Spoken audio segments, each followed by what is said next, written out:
I don't know why I started dancing, but I felt the need to go just dance, move and groove. I'm kind of excited to go to Caribbean, and she just wanted to join me. And you see, once you listen to that inner feeling, what happens, you know, people come and get attracted to it, and then they start to feel better, and they start to let loose and get out of their shells and connect with their inner self.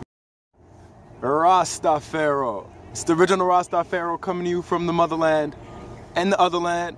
Now I'm your man. Today we out here in Vancouver. Beautiful day. I say beautiful day, but I'm still wearing a jacket. It's still pretty crisp out here.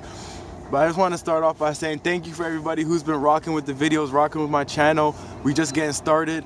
But I wanted to give you guys a little bit of an update of what's going on in these next couple weeks.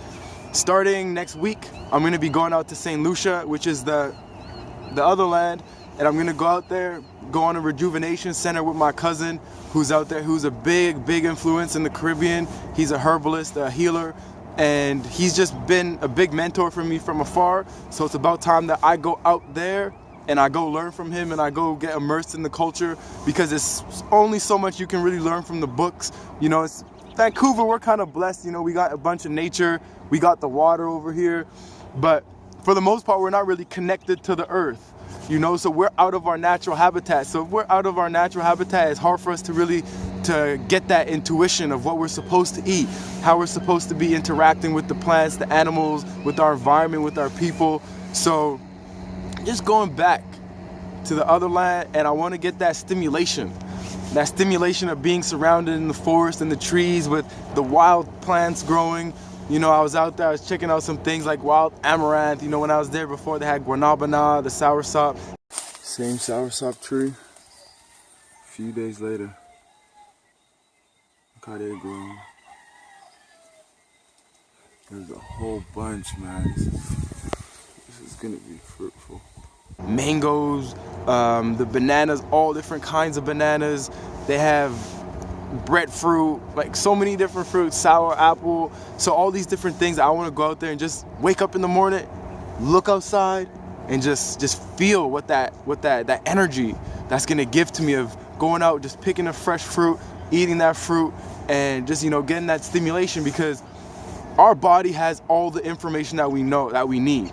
Like, think about any animal. Like, no one needs to tell an animal you eat this or you go here. It's all in their system, in their consciousness. But as we're so detached, we don't really have that information being sent to us. So traveling is for spiritual reasons as well, is to get connected and to get that stimulus to help us remember where we came from, what we're supposed to be eating, what we're supposed to be doing, because all this is information. At the end of the day, we're just connecting to the earth, getting information, we're eating the plants, getting the information of how we could live more connected to the earth. And spiritual, which I just think of spiritual as being whole, of just realizing the oneness, the connection to the nature, to the plants, to the people.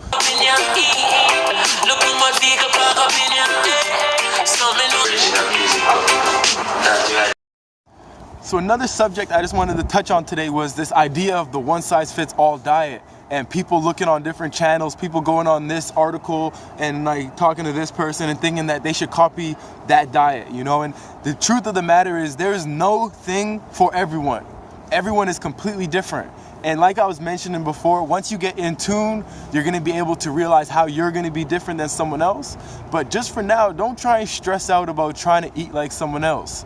You know, make it so it's a comfortable transition. So we're trying to maintain and sustain our lifestyle. You know, I don't even like to call it a diet. It's a live it, because we live this.